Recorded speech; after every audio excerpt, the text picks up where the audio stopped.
Hey, it's Pete, North Las Vegas. I thought I'd do a video today about Colt ARs that were built back in the early 90s and some of the changes they made to try to appease the politicians at the time. When I bought these two rifles, the assault weapons ban was right around the corner. Liberals controlled the House, they controlled the Senate, and Bill Clinton was the president. So before the actual assault weapons ban was put into effect, I bought these two rifles.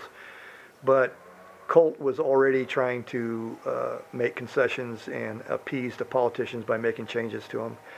So I thought we'd go over some of the changes. Some of you younger people on the curve may not know this, and I don't know, maybe even people my own age that are into ARs may not realize this. The only other thing I'll say is Colt was the only one doing this. The changes to these rifles were not mandated by law, and they were voluntarily making these changes, like I said, to try to appease the politicians. So anyway, let's get started. First thing they did was they shaved off the bayonet lug. Now, I think most sporters prior to this and at the time, they came with a screw and a nut. So you had to have tools to take your rifle completely apart. I replaced that screw with a K&S quick release pin. And this area here on both this sporter and this H-bar were not drilled for a spring and detent. So you have to run a screw and a nut, or you got to get a quick release push button. You could take it to a machine shop and have this all set up for spring and detent, but it's like what for?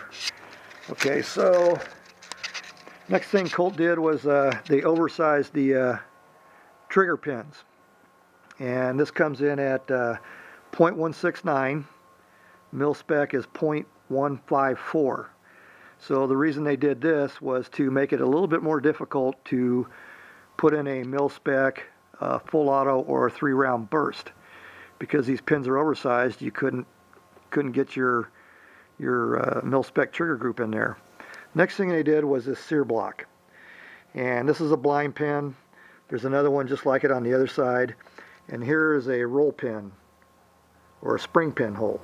So you got the two blind pins and the roll pin that hold the Sear block in. So that also prevents you from putting the auto Sear in, or the 3-round burst Sear, whatever you want to call it. So what Colt did to accommodate the Sear block is they changed their bolt design, bolt carrier.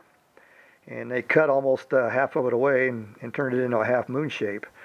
So that will clear the Sear block and allow the gun to function. So what I did on this one here, I bought this lower about the same time. It's a matched target lower, but they did the same thing, oversized trigger pins. So what I did was I took a Dremel and just ground that down so that I could run a full M16 bolt carrier group.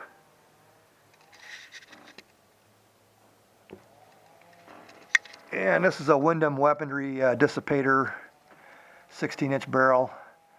I kind of tried to tack this one up a little bit. Anyway, I'll do another review on this rifle all by itself. But I just wanted to share this about Colt. And as I was saying, Colt was the only one doing this at the time. It was not mandated by law or anything. They were just trying to get ahead of it. And anyway, now you know.